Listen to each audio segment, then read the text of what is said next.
Pada malam 15 Desember tahun 1900, sebuah kapal uap SS Arthur yang melintas di Atlantik Utara melihat sesuatu yang tidak seharusnya terjadi. Sebuah mercusuar dengan lampu yang padam, sesuatu yang sangat berbahaya bagi kapal manapun yang sedang melewati area tersebut. Mercusuar itu berdiri di gugusan pulau karang terpencil bernama Flannan Isles, sekitar 32 km lepas pantai barat Skotlandia. Ada 3 pria yang seharusnya bertugas di menara tersebut, yang bertanggung jawab menjaga lampu untuk tetap menyala. Namun malam itu, laut melihat menara yang gelap. Sang kapten tentu saja melaporkan kejadian tersebut ke Northern Lighthouse Board di daratan. Namun kapal bantuan Hesperus tidak bisa berangkat dalam waktu yang dekat. Cuaca musim dingin menutup laut selama beberapa hari. Baru pada 26 Desember 1900, Hesperus akhirnya bisa berlayar menuju Flannan Isles, membawa penjaga pengganti bernama Joseph Moore. Saat Hesperus mendekati East Landing, kaptennya, Jim Harvey, membunyikan klakson panjang 3 kali dan menyalakan suar sebagai tanda kedatangan. Biasanya, 3 penjaga sudah menunggu di batu pendaratan, namun kali ini tidak seorang pun yang menyambut mereka. 3 penjaga yang seharusnya berada di sana adalah James Ducat, Thomas Marshall, dan Donald MacArthur. Mereka dijadwalkan bekerja bergantian dan tidak pernah meninggalkan pos tanpa pengganti. Karena tidak ada jawaban dari darat, Joseph Moore diturunkan untuk naik ke menara. Ia menaiki jalur curam menuju bangunan mercusuar sambil memanggil nama rekan-rekannya, namun tidak ada jawaban. Di dalam menara, dia mendapati pintu utama terkunci dari dalam.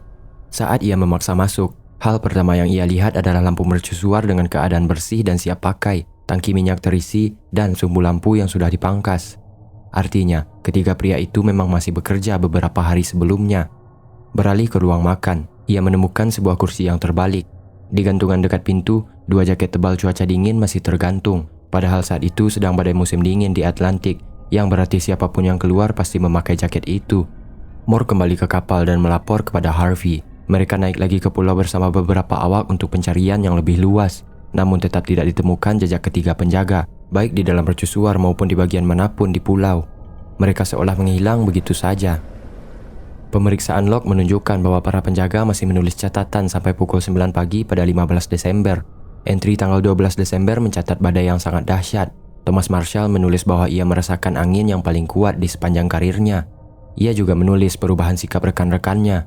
James digambarkan murung dan pendiam. Donald disebut menangis dan terlihat ketakutan. Mereka menulis bahwa mereka berdoa bersama. Tanggal 15 Desember, entry terakhir berbunyi bahwa badai telah reda dan laut kembali tenang. Setelah itu, tidak ada tulisan lagi. Masalahnya, catatan cuaca dari kapal-kapal yang melintas di wilayah itu menunjukkan bahwa pada tanggal 12 hingga 14 Desember tidak ada badai besar. Angin tercatat dalam batas normal musim dingin, tanpa ada laporan ombak ekstrim dan peringatan cuaca. Disinilah pertanyaan mulai muncul. Jika tidak ada badai, apa yang mereka tulis? Jika laut tidak mengamuk, apa yang membuat 3 pria berpengalaman itu menulis tentang ketakutan, tangis, dan doa? Berbagai teori pun mulai berkembang. Salah satu penjaga mungkin keluar untuk mengamankan peralatan saat ombak naik. 2 lainnya mencoba menolong dan ikut terseret.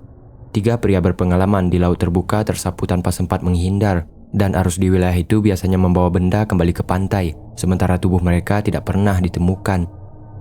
Mungkin mereka kabur atau meninggalkan pos tanpa izin, tapi kemana? Tanpa kapal dan jaket, di pulau berbatu di tengah laut musim dingin, sedangkan mereka dikenal sebagai pria pekerja keras, bertanggung jawab, dan memiliki keluarga yang menunggu kepulangan mereka. Versi paling gelap adalah pertengkaran antar penjaga, penculikan, sampai keserangan makhluk laut atau sesuatu yang tidak tercatat dalam laporan mereka. Tidak satupun teori yang bisa menjelaskan semuanya sekaligus. Kenapa pintu terkunci dari dalam? Kenapa tidak ada satupun jasad ditemukan? Dan mengapa mereka mencatat tentang sesuatu yang tidak pernah ada?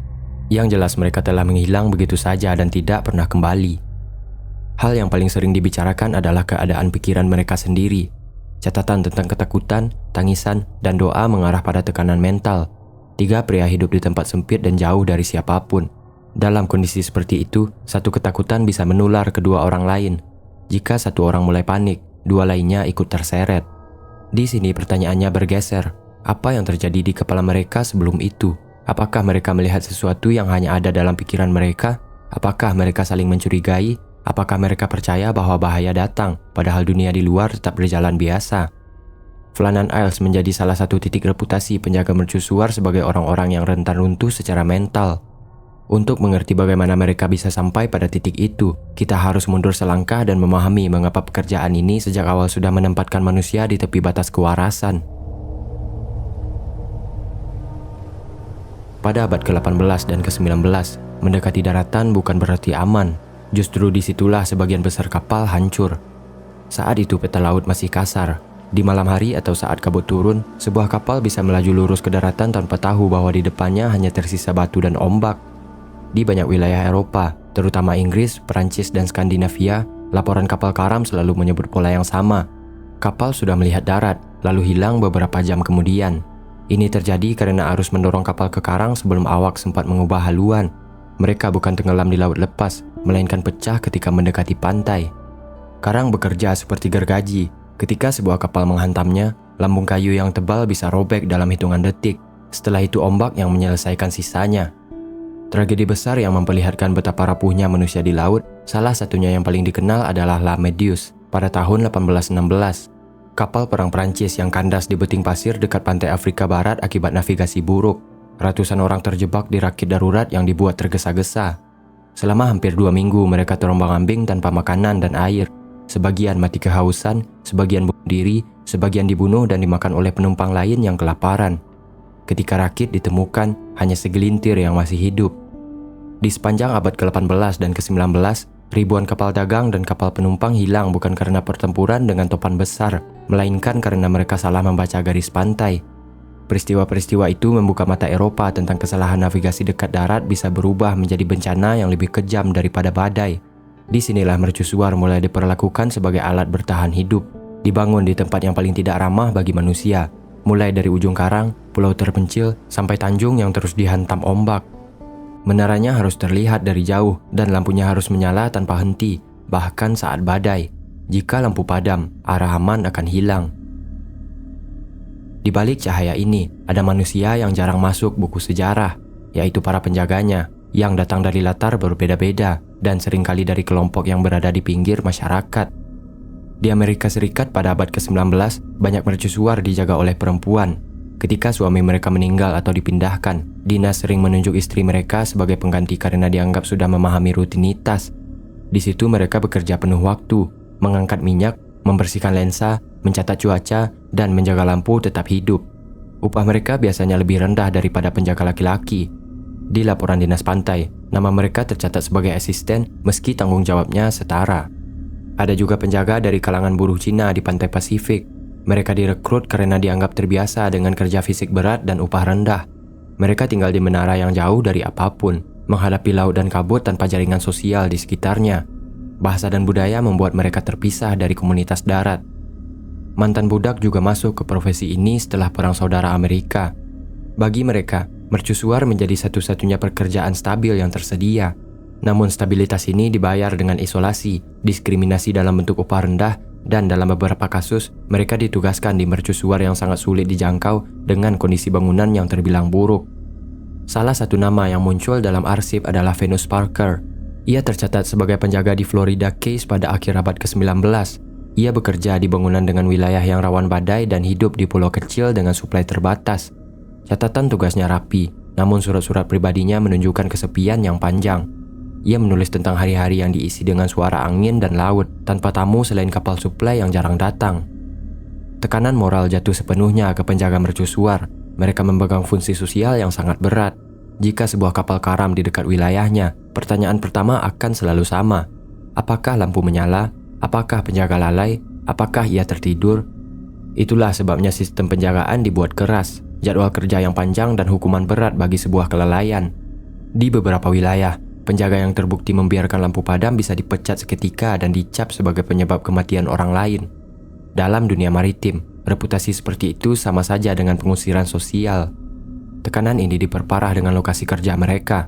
Biasanya untuk mencapainya, perlu kapal yang bergantung pada cuaca. Pada musim dingin, penjaga bisa terisolasi berminggu-minggu. Mereka hidup dengan persediaan terbatas, rutinitas kaku, dan suara ombak yang terus mengisi pendengaran mereka. Di dalam menara, 3 atau 2 orang harus hidup bersama dalam satu ruang terbatas. Mereka berbagi dapur, berbagi jam jaga, dan berbagi udara yang sama setiap hari. Perbedaan kebiasaan mudah berubah menjadi sumber konflik. Ada yang ingin tidur lebih lama, ada yang terlalu teliti soal kebersihan, dan ada yang cepat marah saat jadwal terganggu. Dalam laporan dinas Northern Lighthouse Board, konflik kecil sering dicatat sebagai ketegangan kerja. Isinya berkisar pada pertengkaran soal tugas dan waktu istirahat. Ada juga catatan kekerasan dalam sejarah mercusuar. Di Wales tahun 1800-an, seorang penjaga memukul rekannya karena merasa dia sengaja mengganggu jam jaganya. Di Amerika Serikat, seorang penjaga pernah mengunci koleganya di gudang selama beberapa jam setelah pertengkaran soal tugas malam. Peristiwa ini menunjukkan bahwa tekanan bisa keluar dalam bentuk fisik. Beberapa melarang keras alkohol. Aturan ini dibuat karena satu kesalahan bisa berakibat fatal bagi kapal di laut. Namun larangan itu juga berarti para penjaga tidak punya pelarian sederhana dari rutinitas. Malam yang panjang dihabiskan dengan membaca atau menulis. Beberapa dari mereka membuat catatan pribadi selain log resmi.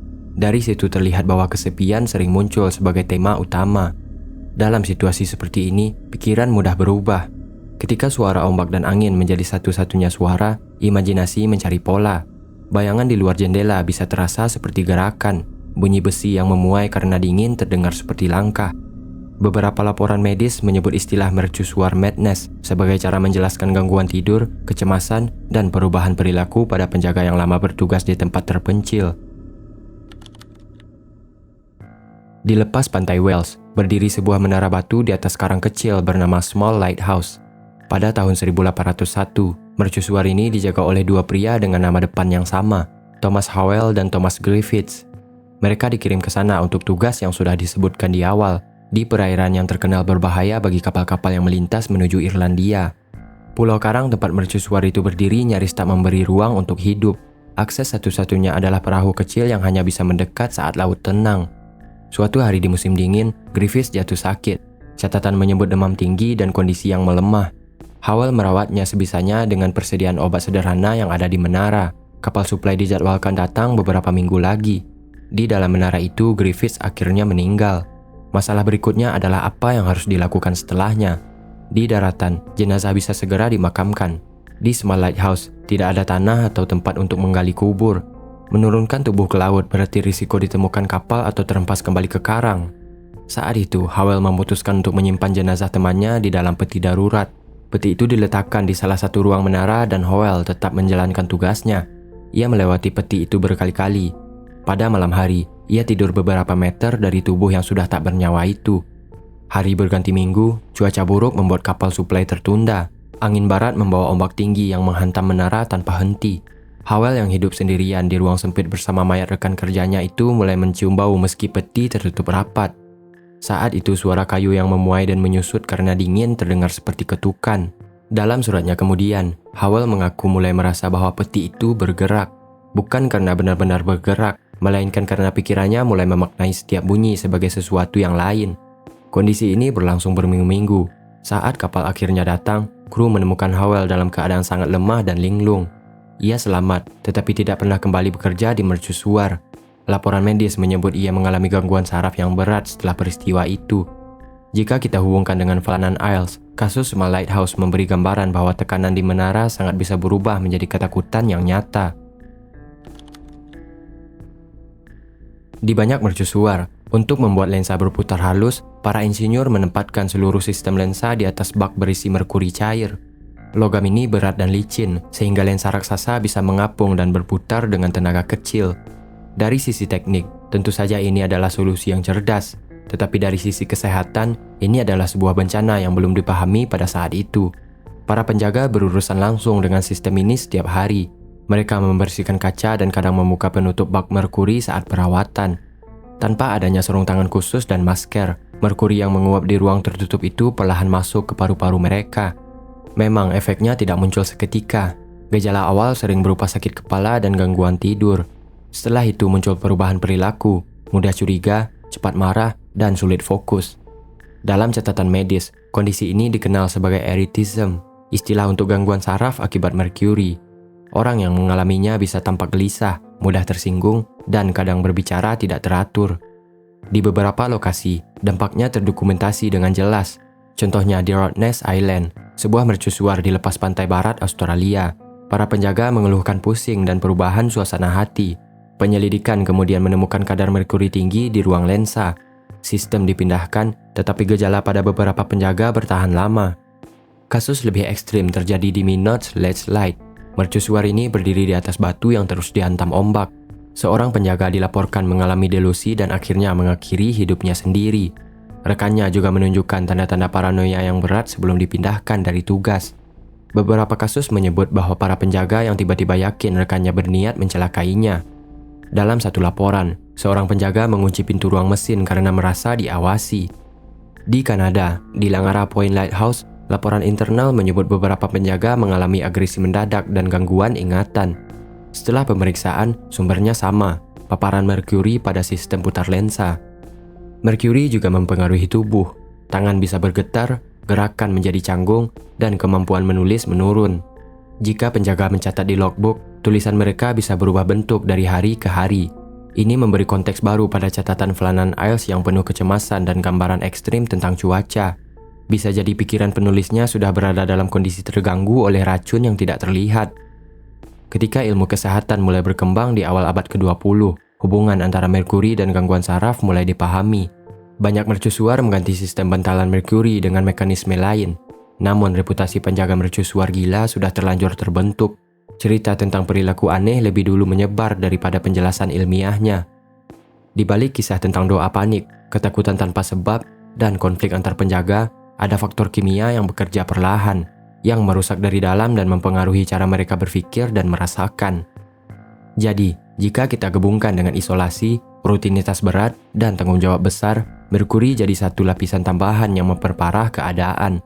Hal ini cukup menjelaskan mengapa beberapa penjaga berubah perilaku tanpa alasan yang jelas. Ketika kita membaca catatan aneh di logbook atau mendengar kisah tentang penjaga yang berubah perilaku, kita perlu ingat siapa yang menulisnya.